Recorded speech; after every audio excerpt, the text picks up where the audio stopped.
Hello everyone, it is John and the producer Pippin, and he's not very happy at the moment. I chased him. I did a little bit of... it's winter, I should say. It is winter here, and I very fortunately was given an electric corded electric mower. Anyway, it's an electric mower that runs off a power cord. Yes, some people may say not very safe, but I am very careful with what I do. So going on from that, I did a little bit of lawn mowing in the backyard, and of course the grass is so thick it takes a little while, and it's winter, which means that everything is wet and damp. So yes, and of course he found that he loves the discarded grass. Yes, he loves the grass, and consequently gone and got his big snout, didn't you? Your big snout was stuck in the grass pile, and of course I was mainly worried about the grass getting caught up in his eyes and things like that, so he wasn't very happy that I chased him away. So anyway, what is today's video all about?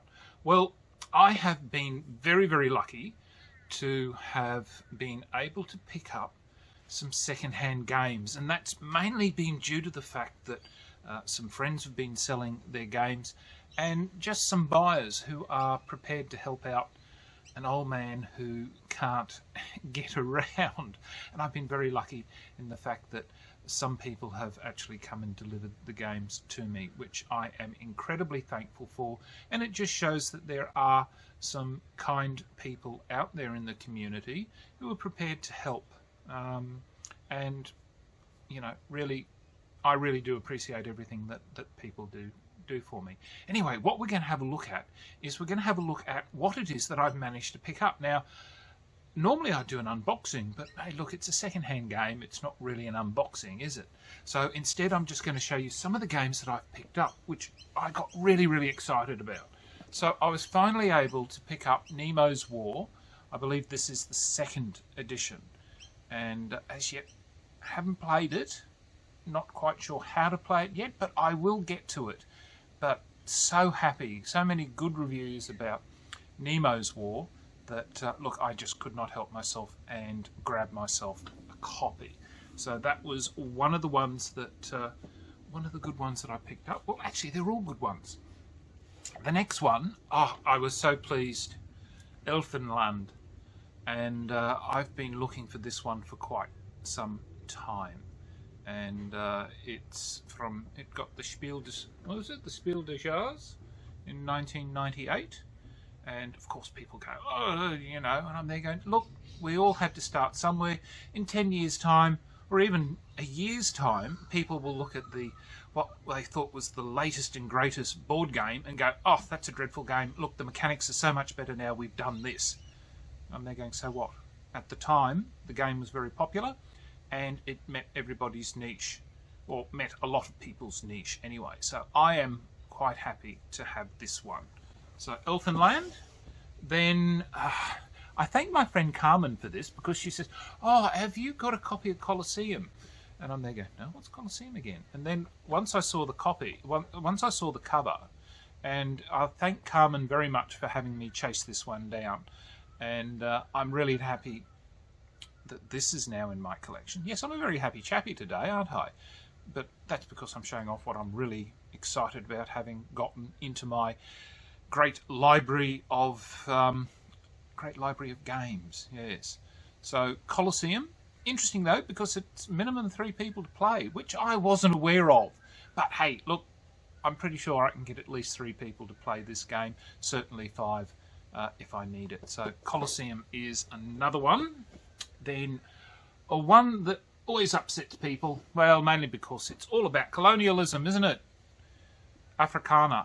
And I just love exploring. There was a Avalon Hill game called Source of the Nile, which is a brilliant game, and I would so love to be able to grab a copy. I know there's a chap in Brisbane who does have one, but he won't part with it, and he's as old as I, so I think either one of us, who knows who goes first, and by then I may be too old to enjoy it. But anyway, Afrikaner is all about moving around Africa and meeting objectives, and that's about all I can really say, because it was just really interested me, because I love these exploration type games based in some form of, you know, reality.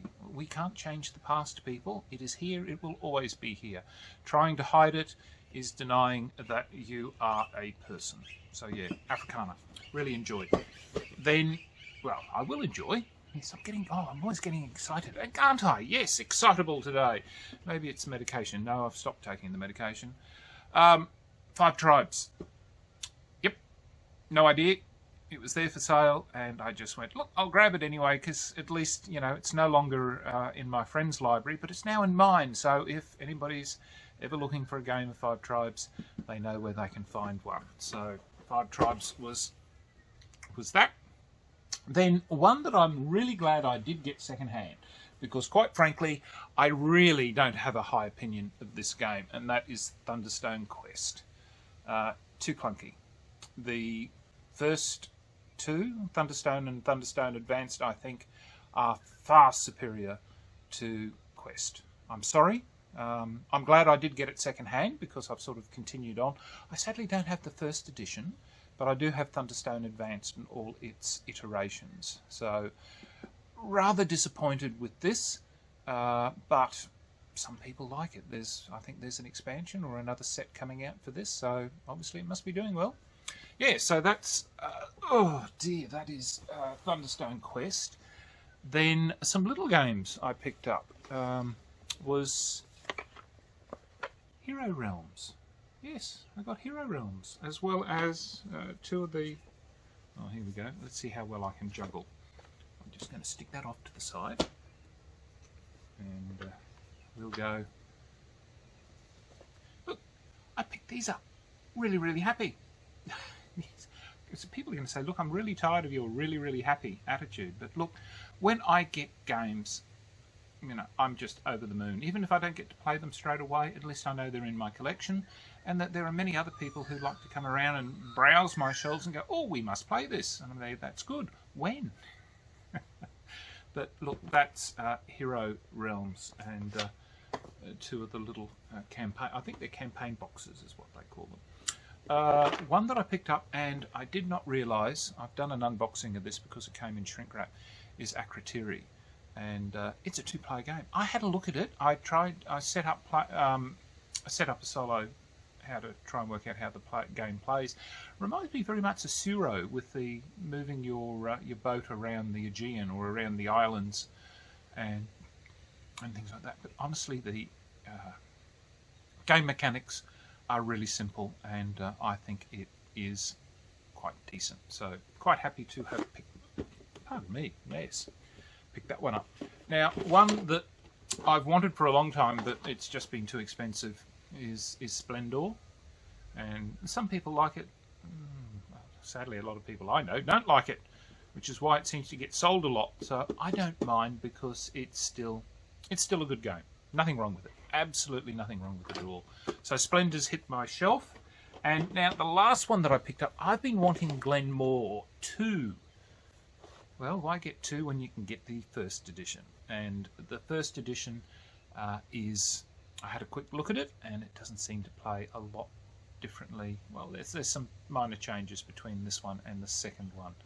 But for all I'm concerned with is that it is now in my collection. I'm really happy, and it's the first edition one from Rio Grande. And yeah, so that's it.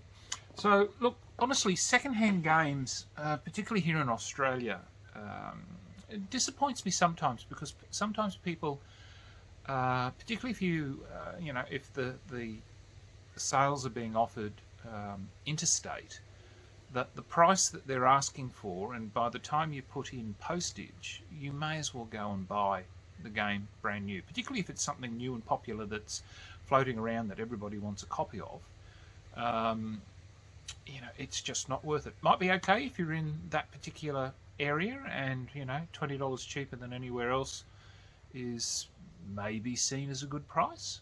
But look, it's here nor there. But I can probably see that the second-hand market will probably do a lot more traffic now that I guess the recession is really starting to bite with the cost increases on just about everything. So I'm expecting that sadly our board games here in Australia are going to cost us quite a bit more. So before, we'd probably be paying maybe 80, anywhere between $70 and $100 for some of the board games, some of the good ones that are coming out. Now, when I'm looking, I'm seeing like $140 being the average for a brick and mortar store. This isn't just somebody who runs a online business that can offer discounts or prices far more competitively than a brick and mortar store. But so I think secondhand board games are quite good, and certainly for me, I find that the hoi polloi like to immediately grab and go for the latest and greatest games coming out, and they get them, they might play them, and then they're off onto the next thing, to the next shiny to grab their attention. I must admit I get distracted by a lot of shinies, but I'm mainly looking at, these days, being a pensioner, I don't have a lot of money, and quite frankly all those games that I just showed you probably cost me what an average Kickstarter would be these days. So, what's that? 1, 2, 3, 4, 5, 6, 7, 8. Well, that's 10 games. If you work that out, $30 a game. Not bad. Pretty good. I'm quite happy with it. Might be fine if you live, for those people who are watching this who are in the UK, Europe or America, where you don't have the sort of supply problems that we do here in Australia for getting things, and of course postage and shipping to get everything here now is ridiculous. It really is. And as far as I'm concerned, it's profiteering. It's profiteering, and that's just sad. And Australians are stupid enough to believe that, oh God, if I don't buy it, then I'll never get it. Rather than send a message of saying, look, it's far too dear, not going to buy it. And the company has to think, well, either we don't bother about supplying Australia, which most people tend to do. They never think about us here down under. We're the arse end of the world, and sadly, we are. But I think I'd prefer to be here at the arse end of the world than other places in the world at present. So anyway, look, thank you very much for watching, and are you going to say goodbye? Hang on, I'll get him up for one more. He was having a bit of a snooze there, thinking, I've escaped Dad and his final message. So anyway, me lordship, eh? Yes, my favourite man. Look, thank you very much for watching. If you're in Brisbane, got second-hand games you don't want, send them my way. I'll look after them for you in the great library of McDonald. Yes, so until next time, signing off, the Honourable John.